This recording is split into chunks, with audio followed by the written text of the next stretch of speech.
Subscribe, like, and comment if you're ready to step into places most people will never see. Because once these doors close, there's no turning back. The last 24. The siren cut through the frozen air like a blade. It was still dark when the convoy hit the final stretch of road.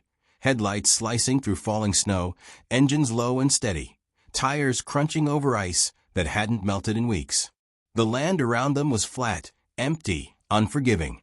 No houses, no streetlights, just the wind and the distant outline of concrete rising out of the darkness. Black Dolphin Prison. Officially known as Penal Colony No. 6, it sat like a scar in the Orenburg region, far from cities, far from sympathy. Even seasoned officers lowered their voices when the walls came into view. This wasn't just another prison. This was where Russia sent men it never expected to release. Men whose names were spoken in courtrooms with fear. Men who, on paper, were still alive, but in practice, already buried. Inside the armored transport, a man sat motionless, wrists bound, eyes fixed on the steel floor. His name was Mikhail Orlov, 46 years old, convicted of multiple murders. Life sentence under Russia's harshest penal regime. For Mikhail, this wasn't just another transfer. This was the beginning of his final 24 hours under review, a period inmates whispered about, never confirmed, never denied. A day when files were reopened, when mistakes were corrected, when fates quietly shifted behind closed doors, and sometimes when secrets came back to life. The gates opened with a mechanical groan, layers of steel pulling apart one by one. Armed guards stepped forward, faces hidden behind winter masks, rifles angled low but ready. The convoy disappeared inside the compound, swallowed whole. Once the gates shut, the outside world ceased to exist.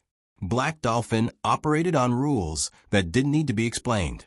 Every inmate understood them the moment they arrived. Hands behind your back at all times. Head down. No sudden movements. No talking unless spoken to. Mikhail was dragged from the transport and forced into the intake corridor, a long, narrow hallway painted in faded blue, lit by buzzing fluorescent lights. Cameras lined the ceiling. Not a single blind spot. Every step he took was recorded, archived, stored. 2 guards positioned him against the wall. A third read from a clipboard without looking up. Orlov Mikhail Sergeyevich. Life sentence.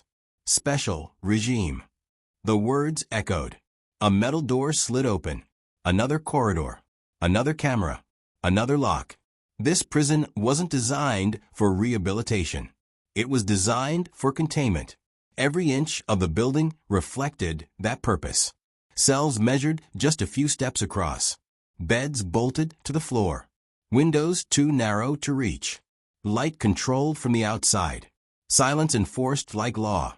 Mikhail's cell door slammed shut behind him with a sound that felt final. Inside, the air smelled of disinfectant and cold metal. A thin mattress lay on the steel frame.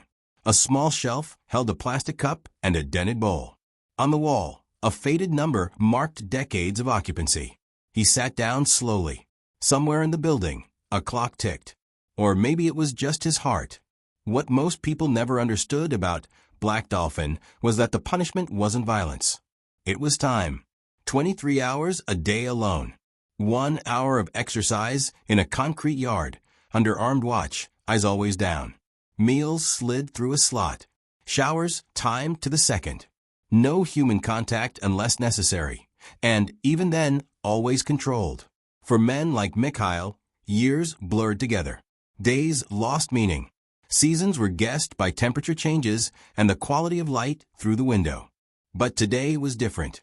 At exactly 6 o'clock, the light snapped on. Mikhail didn't move. He knew the routine. Morning inspection. Guards would enter, check restraints, search the cell.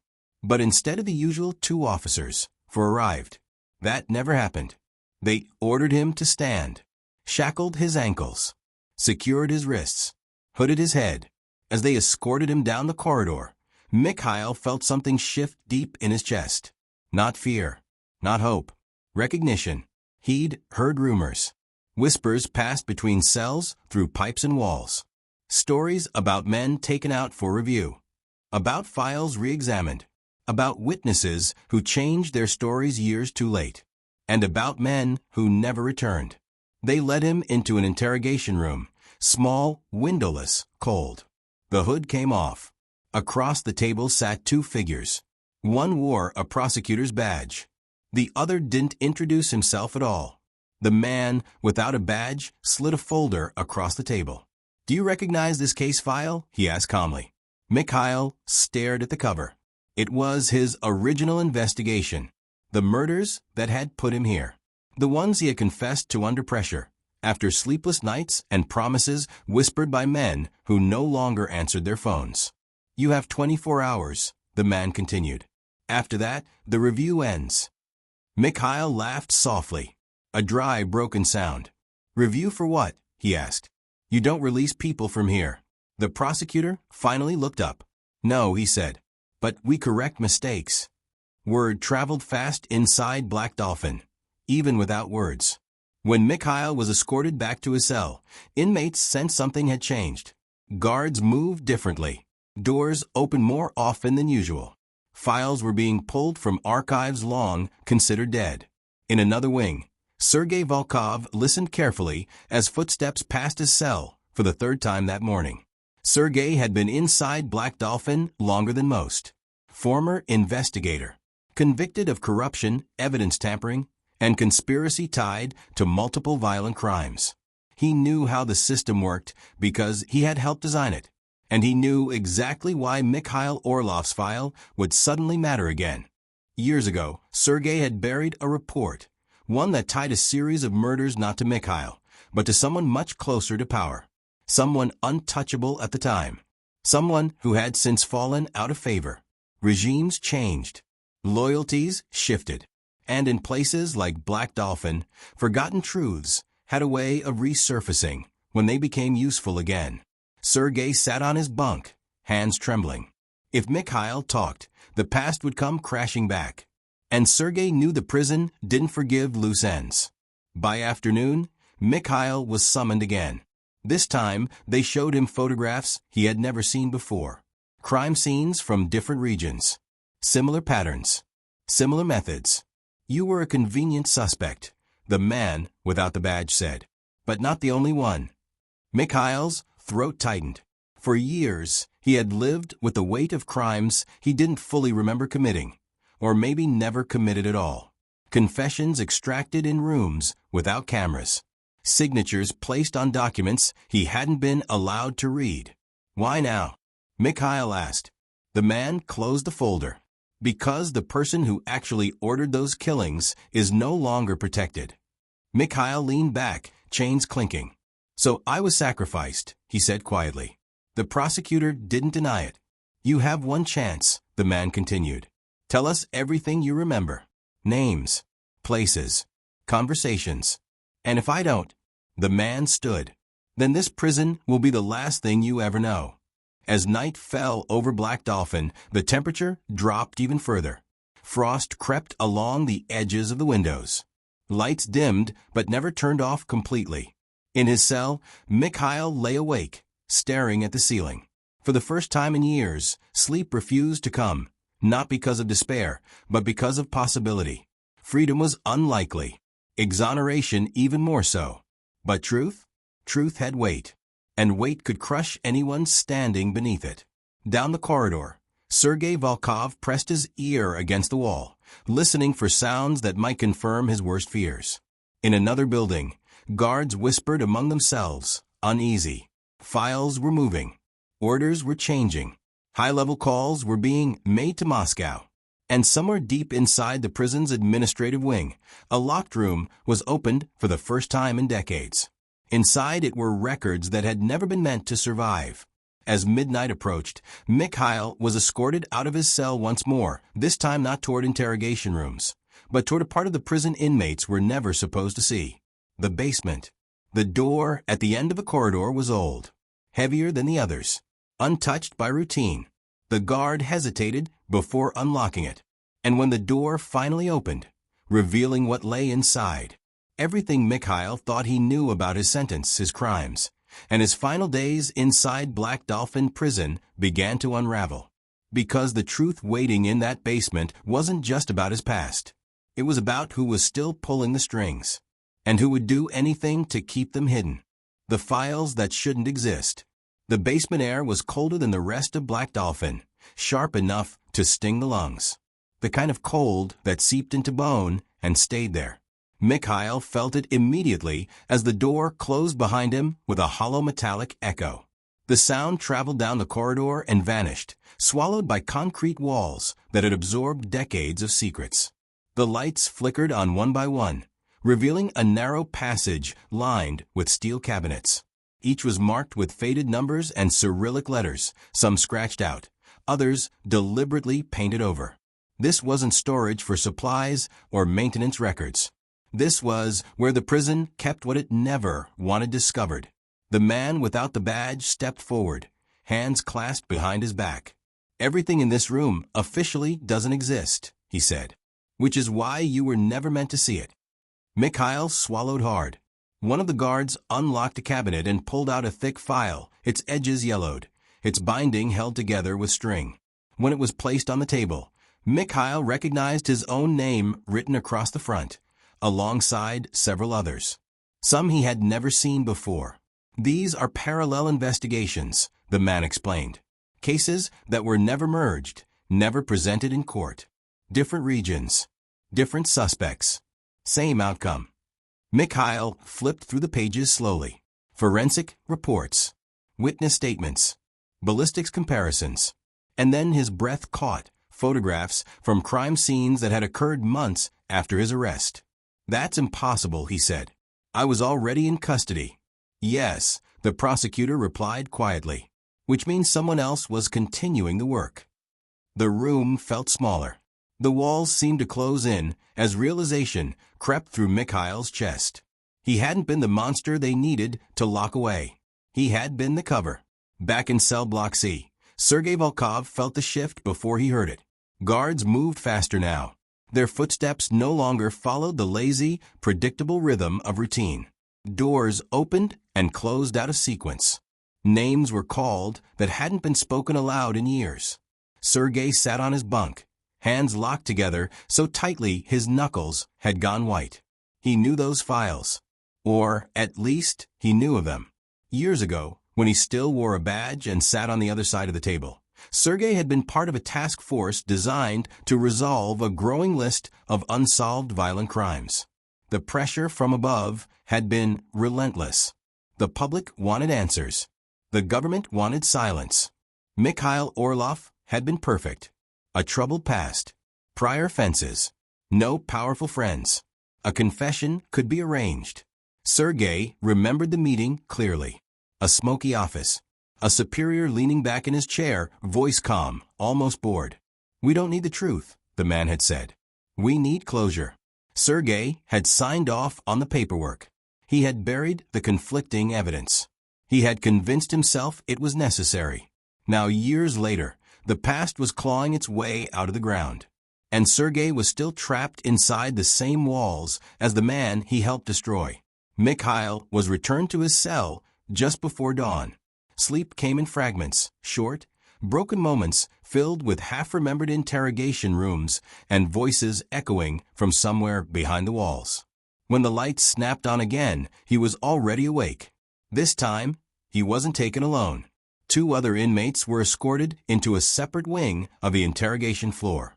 Men who had been as invisible as Mikhail, buried under life sentences with no expectation of review. One was Yuri Malenkov, convicted of contract killings tied to organized crime. The other was Anton Kareev, accused of a series of disappearances along the Volga River. All 3 cases shared one thing, evidence that never quite fit. Mikhail was seated behind a one-way mirror. Through it, he watched as Yuri was questioned first. Yuri denied everything, his voice hoarse with years of disuse. Anton followed, his answers slow, measured, as if every word cost him something.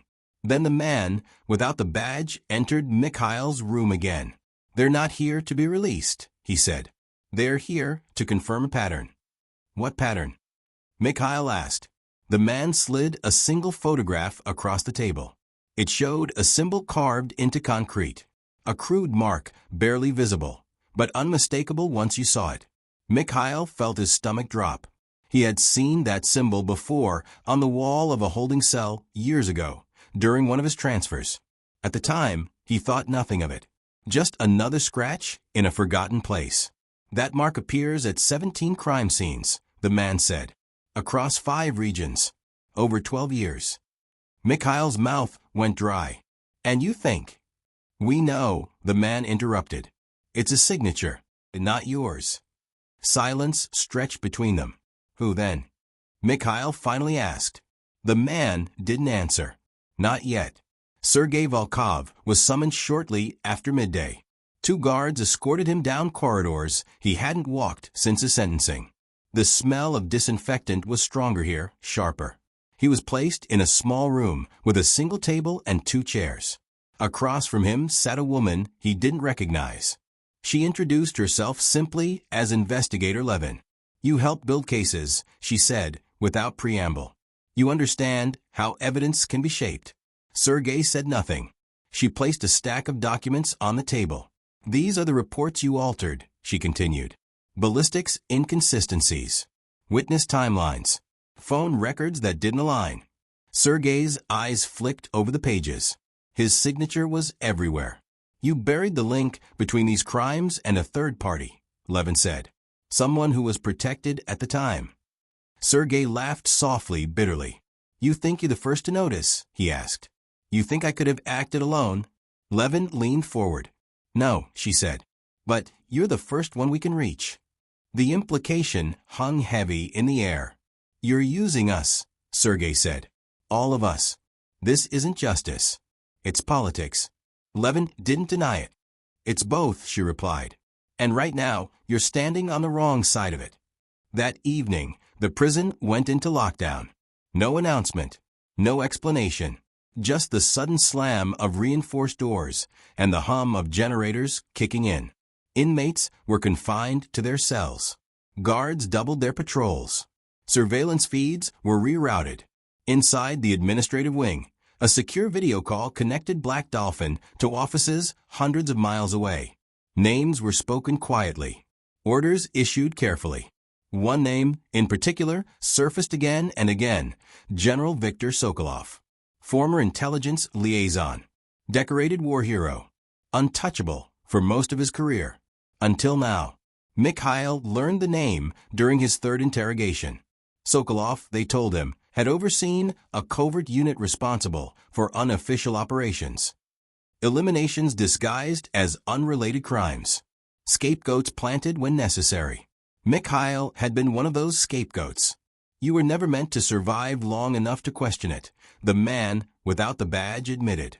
But your case became too visible, too public. So you locked me here, Mikhail said, and forgot about me. The man's expression hardened. We didn't forget, he said. We just didn't need you anymore. The words cut deeper than any accusation. And now? Mikhail asked. Now Sokolov has lost protection, the man replied. And the evidence points back to you. Mikhail leaned back in his chair, chains rattling. You want me to testify, he said. Yes. And if I refuse? The man met his gaze. Then this review ends. And Black Dolphin remains your world. Across the prison, Sergei Volkov was having his own reckoning. Back in his cell, he stared at the ceiling, replaying Levin's words. He knew how this ended. He had seen it happen to others. When powerful men fell, they took everyone beneath them down as cushioning. Sergei had been a tool. Now he was expendable.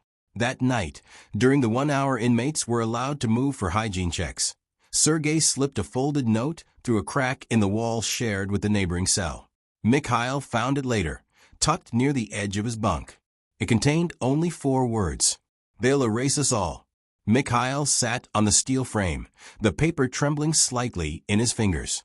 For the first time since his arrest, the truth felt close enough to touch, and dangerous enough to kill for.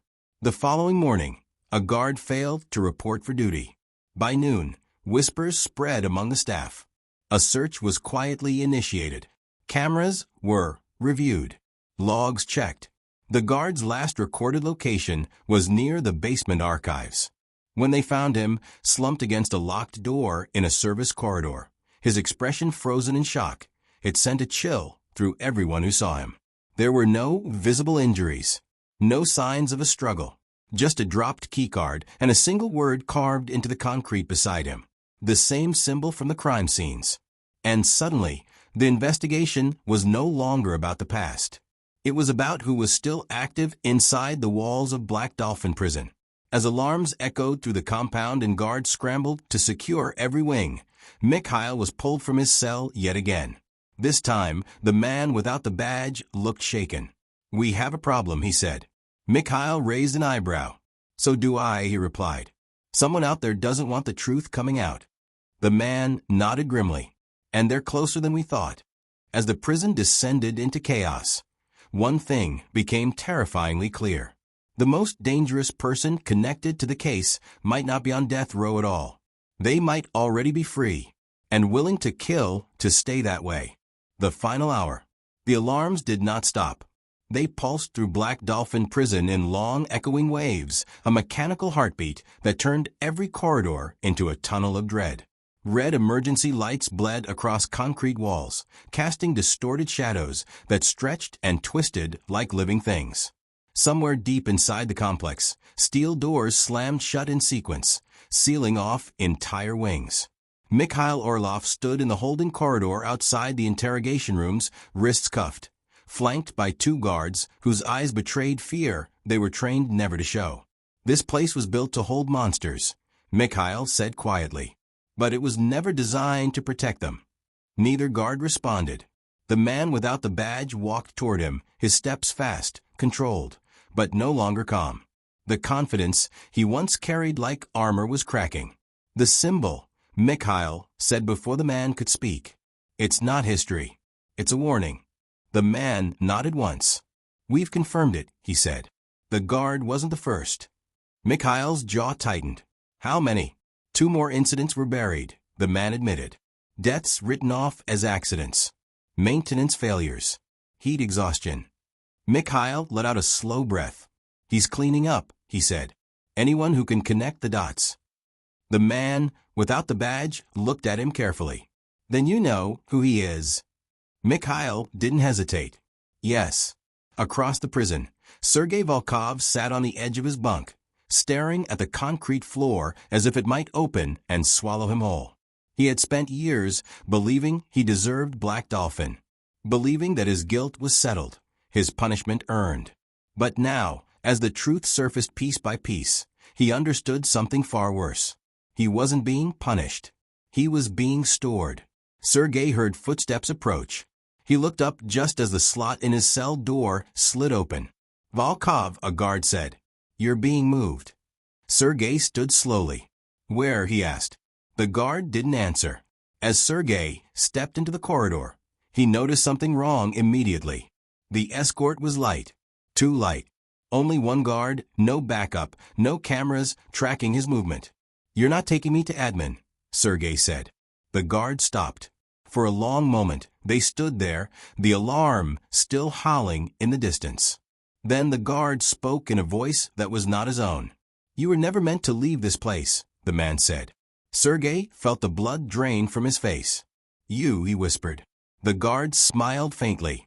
Mikhail was led into the control room overlooking death row. It was the heart of Black Dolphin's surveillance network.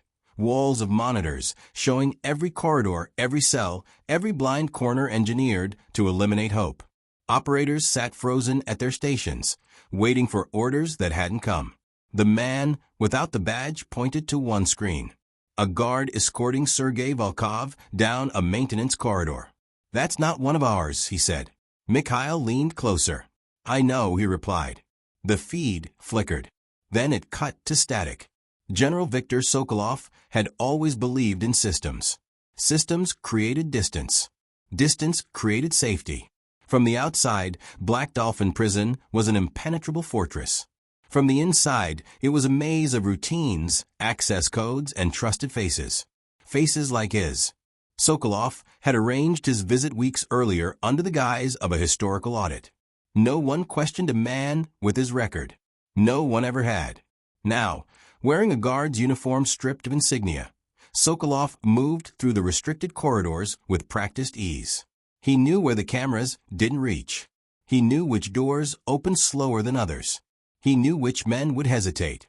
Sergei Volkov walked beside him, wrists cuffed, heart hammering. "You should have stayed buried," Sergei said. "All of us should have." Sokolov glanced at him. "You were useful," he replied. "Until you weren't." Sergei laughed bitterly. "And Mikhail?" he asked. "Was he useful too?" Sokolov didn't answer. They reached a service junction near the basement archives, the same place the guard had died. Sokolov stopped, raised his keycard, and hesitated. "You made a mistake," Sergei said quietly. Sokolov turned. "And what was that?" "You came here yourself." Before Sokolov could react, the lights surged back to full brightness. The corridor filled with the sound of boots. Mikhail watched the scene unfold from the control room monitor as the feed reconnected. Sokolov stood frozen, surrounded by armed guards. Sergei had dropped to his knees, hands raised, his face streaked with sweat. For a brief moment, no one moved. Then Investigator Levin stepped into frame. "It's over, General," she said. Sokolov's expression shifted, not to fear, but to something colder. "You think this ends with me?" he asked. "You think the system collapses because one name is exposed?" Levin didn't flinch. "No," she said, "but it cracks." Sokolov laughed. "You're too late," he said. "The orders are already in motion." Levin's eyes flicked to Mikhail on the monitor. "And so is the truth," she replied. The final interrogation took place in the same room where Mikhail had first been questioned years ago. Only this time, the glass was clear. Sokolov sat in restraints, his posture still rigid, still proud. Mikhail sat across from him, uncuffed. "You ruined lives," Mikhail said. "Mine included." Sokolov studied him. "You survived," he said. "That makes you an anomaly, not a victim." Mikhail leaned forward. "You turned justice into camouflage," he said. "You hid executions behind paperwork." Sokolov smiled faintly. "And yet," he said, "you're still here. In Black Dolphin. What does that tell you?" Mikhail's voice dropped. "It tells me the system is afraid," he said. "Because if I walk out, everything you built collapses." For the first time, Sokolov's confidence wavered. Outside, dawn broke over the frozen compound. News traveled fast beyond the prison walls. Whispers became headlines. Classified reviews were quietly reopened. Old cases re-examined. Names long considered untouchable were suddenly missing from public appearances. Sergei Volkov was returned to his cell under heavy guard, but something had changed. He wasn't invisible anymore. Neither was Mikhail. The man without the badge visited Mikhail one last time. "You'll be moved," he said. "Protective custody. Outside Black Dolphin." Mikhail studied him. "And my sentence?" he asked. The man exhaled. "Under review." It wasn't freedom, but it was a beginning. 3 months later, Black Dolphin Prison operated under new oversight. Surveillance protocols were rewritten. Staff rotated. The basement archives were sealed pending investigation. Officially, Viktor Sokolov was charged with conspiracy and abuse of power. Unofficially, many believed he had simply been traded for silence elsewhere. Mikhail Orlov was transferred to a federal facility under an assumed identity. Sergei Volkov remained in Black Dolphin, his appeals pending, his nights quieter but no less heavy. And yet, the story didn't end there. One morning, during a routine inspection, a junior guard noticed something scratched into the wall of an unused corridor. A crude symbol. The same one from the files. The same one from crime scenes. The guard reported it immediately. Administrators dismissed it as a copycat. A coincidence. A remnant of the past. But miles away, Mikhail felt a chill he couldn't explain. Because some systems don't die when exposed. They adapt. And somewhere beyond the walls of Black Dolphin Prison, someone had learned how close the truth had come to escaping. They thought the nightmare was finally over. But the silence that followed was far more unsettling than the alarms ever were. If this story pulled you in, the next one will haunt you even deeper. Subscribe now, because the truth always leaves a trail.